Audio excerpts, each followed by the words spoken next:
गजाननं भूतगणाधिसेवितं कपित्थजम्बूफलचारुभक्षणम् उमासुतं शोकविनाशकारकं नमामि विघ्नेश्वर पादपङ्कजम्। गुरुर्ब्रह्मा गुरुर्विष्णु गुरुदेव महेश्वर गुरु साक्षात् परब्रह्म तस्मै श्री गुरुवे नमः। तस्मै श्री गुरुवे नमः। या कुन्देन्दु तुषारहारधवला या शुभ्रवस्त्रावृता या वीणावरदण्डमण्डितकरा या श्वेतपद्मासना या ब्रह्माच्युतशङ्कर पवित्रभिर्देवै सदा वन्दिता। सा मां पातु सरस्वती भगवती नियषेज्जाड्यापः। हरिः हरिः ओम्। नारायण नारायण नारायण ओम्। नारायण नारायण नारायण ओम्। श्रीमन्नारायण नारायण नारायण नारायण ओम्। नारायण नारायण नारायण ओम्। नारायण नारायण नारायण ओम्। श्रीमन्नारायण नारायण नारायण नारायण ओम्। हरि ओम। ओम नमो भगवते वासुदेवाय। मेरे मित्रों, कल मैंने बताया था कवि महाराज जी 3 प्रकार की भक्ति कह रहे हैं कि पहला श्रवण, दूसरा कीर्तन और तीसरा भगवान का स्मरण। प्रथम तो जिसको भागवत धर्म स्वीकार करना है उसे भगवान की कथा सुननी चाहिए। कवि महाराज कहते हैं श्री कृष्ण की कथा में तमाम साधनों समाया हुआ है।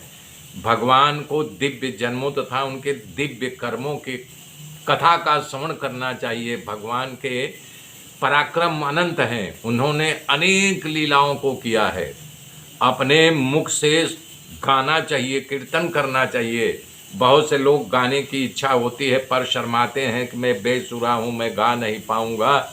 लेकिन गाना चाहिए। ताल की आवश्यकता नहीं, भाव की आवश्यकता। बस गाना शुरू कर दो, काम बन गया। योगेश्वर कवि कहते हैं कि असंग बन करके विचरण करो, मतलब असंग किसी का संग किया। अंदर से जो भाव जगत उठता है कि हमारे पुत्र, हमारे पिता, हमारी माता, हमारे पत्नी, हमारे सखा, इन सबको काटो, तो उसको असंग कहते हैं। भगवत गीता में भगवान श्री कृष्ण ने अर्जुन को भी यही कहा है।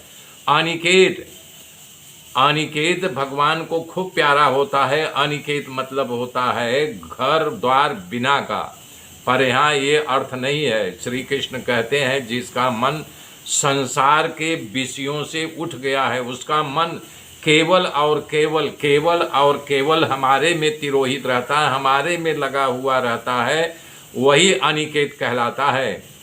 और विषयों से हटा करके भगवान में लगा देना।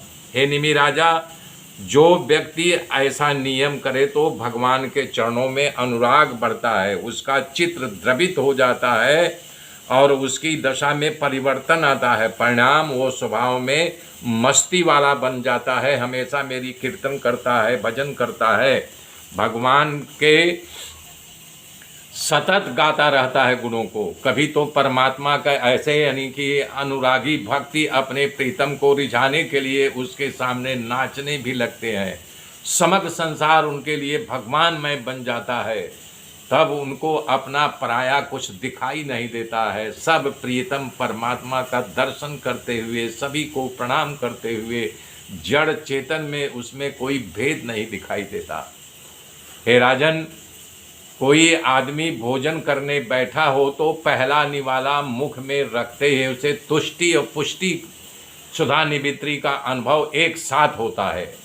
अर्थात निवाला मुख में रखते हैं उसे सुख होता है कि मैं भोजन कर रहा हूँ, दूसरा निवाला मुख में रखते हैं उसे पुष्टि मिलती है और जीवन शक्ति का संचार होता है, पोषण मिलता है, और तीसरा निवाले से उसकी भूख मिटती है। इसी प्रकार भगवान का भजन करने वाले शरणागत भक्त को उनके हृदय में प्रेम की लक्षण की भक्ति को जगाना चाहिए। भगवान के स्वरूप का दर्शन, आनंद तथा संसार के घर पुत्रों वगैरह से वैराग्य, ये तीन वस्तु एक साथ अनुभव करते हैं।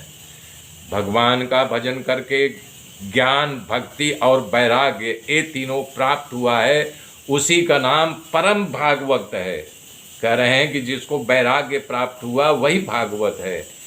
यही भागवत धर्म है। जहाँ तक तीनों की प्राप्ति न हो तब तक मानव को शांति सुलभ नहीं होगी। परम जिससे भगवान का भजन लज्जा रहित होकर के मुक्त कन से करता है, भगवान का स्वरूप का ज्ञान, भगवान के चरणों का अनुराग, भक्ति और संसार के प्रति उदासीनता, उसी को वैराग्य प्राप्त कर लिया, ऐसा कहते हैं, उसे शांति का अनुभव अपने आप होने लगता है। सुनकर के निमिराज ने दूसरा प्रश्न किया कि हे योगेश्वरों, हे प्रभु, आप मुझसे भक्त का लक्षण कहो। भक्तों का धर्म क्या है, उनका स्वभाव कैसा है, उनका वर्तन कैसा होता है और उनका आचरण किस लक्षणों से भगवान को प्रिय लगते हैं। महाराज निवि ने खूब महत्व वाला सवाल पूछा। यदि कोई मानव कहे कि मैं भक्त हूँ तो उसे कैसे पहचान लिया जाए कि वाकई ये भगवान का भक्त है। यदि कोई बोले कि मैं इतना पढ़ा लिखा हूँ, मैं AA BA हूँ, मैं वकील हूँ, मैं डॉक्टर हूँ, तो प्रूफ के लिए अपनी डिग्री दिखाता, अपना सर्टिफिकेट दिखाता है, लेकिन ये भक्ति की पहचान कैसे करे कि ये सही सही भक्त है। इसलिए निमि राजा ने योगेश्वरों से पूछा, उसका स्वभाव, लक्षण, आचरण, भाषा और चिन्हों को मुझसे कहो। इस प्रकार के सुन करके योगेश्वर श्री हरि जी, पहले तो कवि थे, दूसरे हरि हैं, बोले कि हे राजन, भक्ति 3 प्रकार के हैं, उत्तम, मध्यम और प्राकृतिक यानी कनिष्ठ।